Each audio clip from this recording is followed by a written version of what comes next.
Hey everyone, Joe Menza here, just to show you beginner watercolor. We have our paper. I have half pans, these are Daniel Smith. And then the most basic of brushes I could carry with me would be the medium Ron Ranson-Hake, a rigger brush, a very fine brush. And then I like to have a fan brush, or two, depending on the size.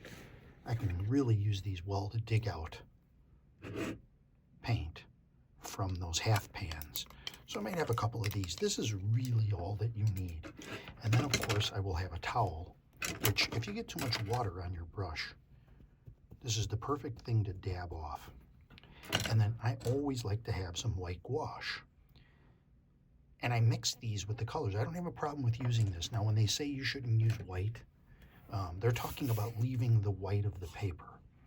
So let me show you a very little example. Let's start off here. We're going to wet this down. Matter of fact, I'm going to put some water on here and just kind of spread this out. This is cotton paper, so it uses a lot of water.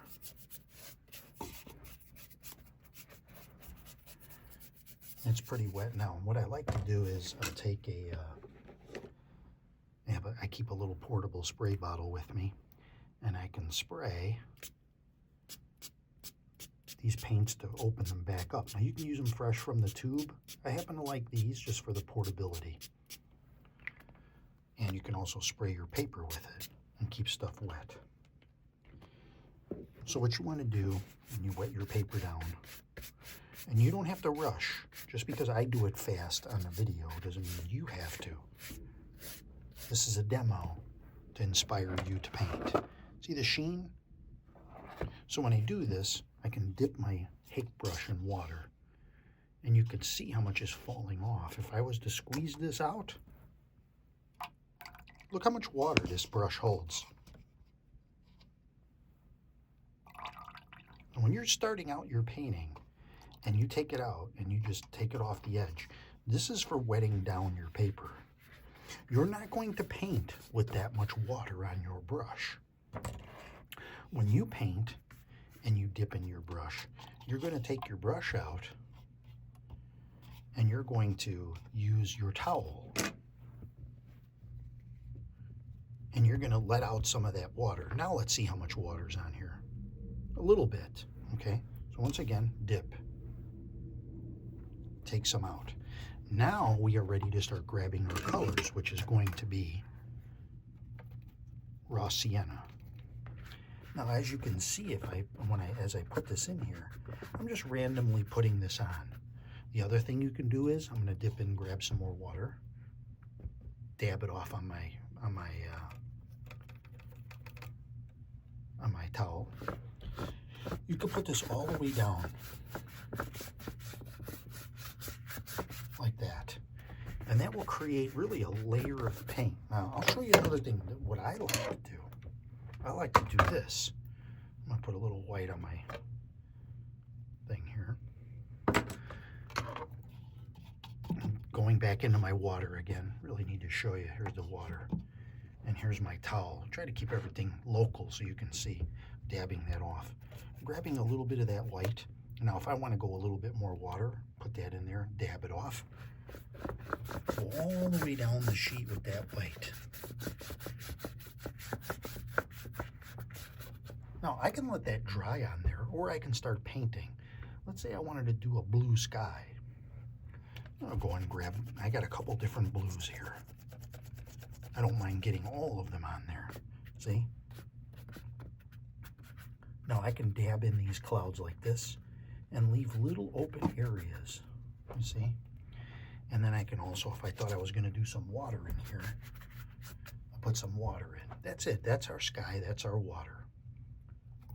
Very, very simple. And another way you can do it is you can put a full solid blue sky and dab it out with a paper towel. Now I can also take my brush and I can go in and I can lift away paint. I I can lift away paint here. I can go back to my water cup and I can clean this up a little bit. Like, let's say I want to make this like a little river right here. Okay, so let's go ahead. I'm going to leave this for a second here because I'm doing this to show you, okay? I got greens over here. I got undersea green, sap green, a couple different greens, and then I'll go over here to the neutral tint. Now that's pretty dark, so let's go ahead and get some more green. Now, see the green here? I want to put this in. This is foliage along the bank of this river.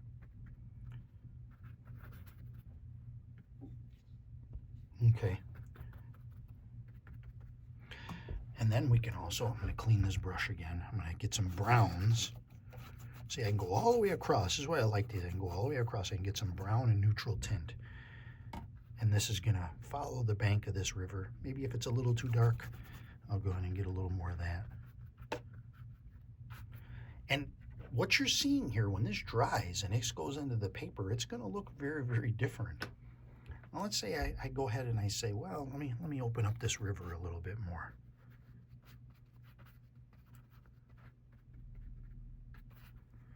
Grab a little bit more of that blue.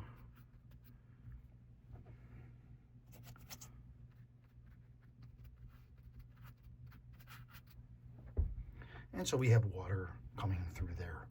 Now, let's go ahead and start doing some darker. Let's say I want to put I'll put some bigger foliage here, and I'm just using the brush.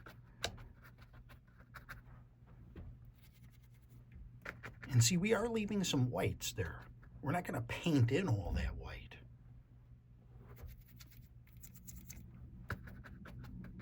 A little darker. A little darker.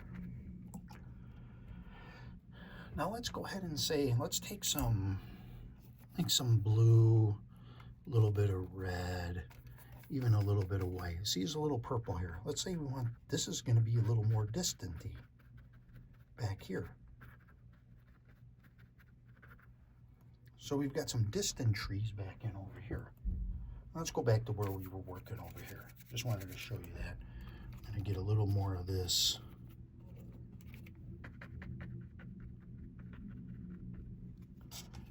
And see, if you're using the hank like this,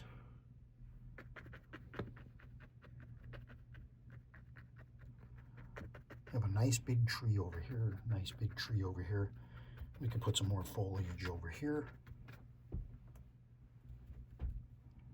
Okay, and let's go ahead and we'll get some more.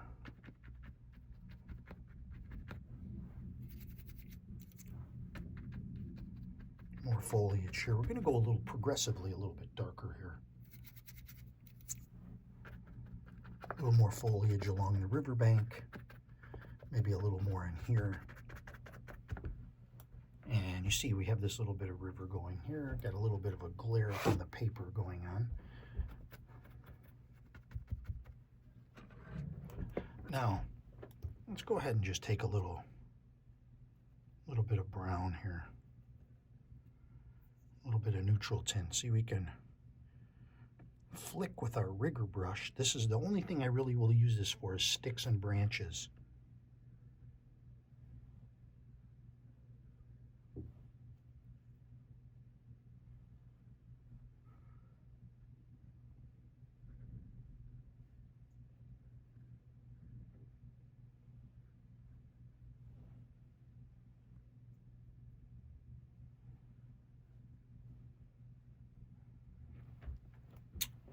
See how this looks like it's further away because of the cooler colors of the purple going back there.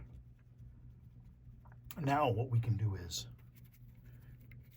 I'll come in with some yellows, and I'm going to make this a little more obvious. Here we go. Put this over here. Maybe some darker greens even.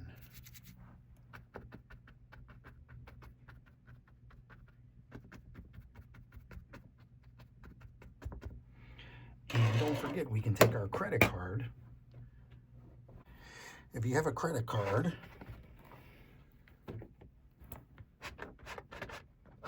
you can go in and make some, like can put a scrape for the tree there, scrape for the tree there. Now look at the interest that you have in that area. Isn't that something? Now this is when I will switch back to I'll go to this brush, or let's do this first though while we have paint on the brush before it dries.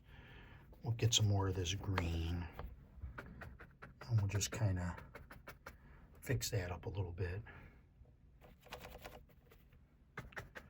Same thing over here.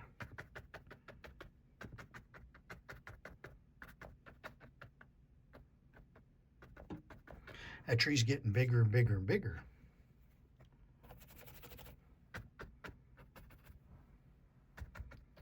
Okay, so now I'm going to go back to this fan brush now. I'll grab a little blue, a little neutral tint. I don't like to use like blacks or, by themselves. They look a little dirty. So we're going to go ahead and anchor these stones into the ground.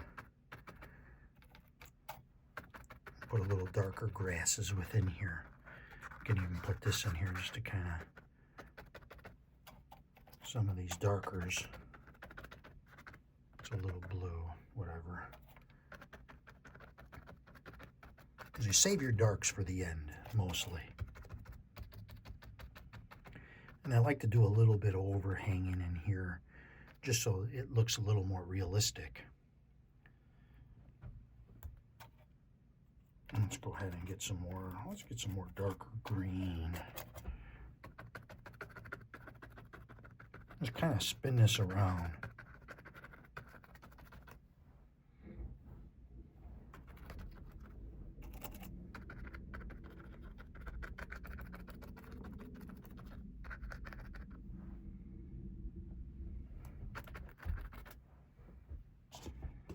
So that is just a very, very simple river scene. Now, if you wanted to, there's nothing wrong with it. You can take a little bit more white, because you can't plan for everything. We'll take a little bit of this white and we can create a little water in there, or a little white, look at that. You see? And a little bit there, and you can take a little more of this purple in here and kind of close this down, and it gives you an idea. And when this dries, it's going to look very different than what it does now, so you should walk away from it.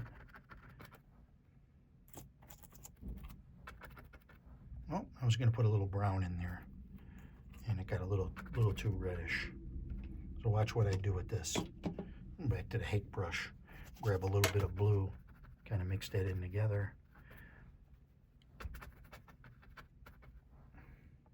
And that's going to look kind of interesting. I'm going to put a little over here too, just to have something going on. We'll let that dry, and then we'll come back and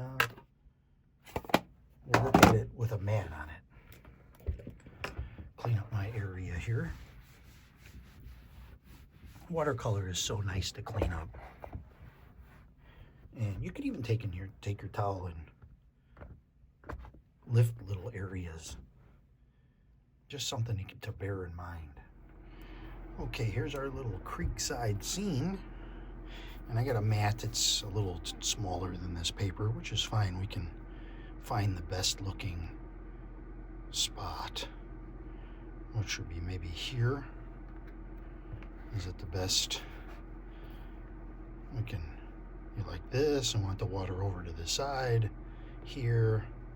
Maybe catch the little bottom of that there. I think that's all right.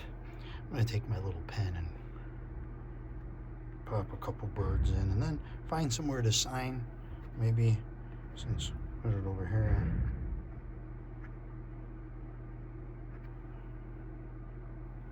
I don't know if you can see that. That's okay, it should be kind of hidden anyway. And that's it, a simple little creek. You can go back in here and you can put in a few more darks now that it dries, and see where, maybe you need something or whatever. But the light is on this side, I guess. probably should have been more here, but it's okay. I mean, we don't beat ourselves up too badly. We look at it, we say, that's kind of a nice thing. Most people are going to look at your painting less than 5 seconds, even people that care about you. So don't worry about little things too much. Just enjoy the colors and the shapes, and, you know, hang it on the wall. People look at it and say, what a nice painting. No one's going to go, hey, what's this over here? So don't worry about those little things. It's art. Okay? Enjoy, and I hope you have a good time painting, inspired to pick up a brush, and I will see you on the next video.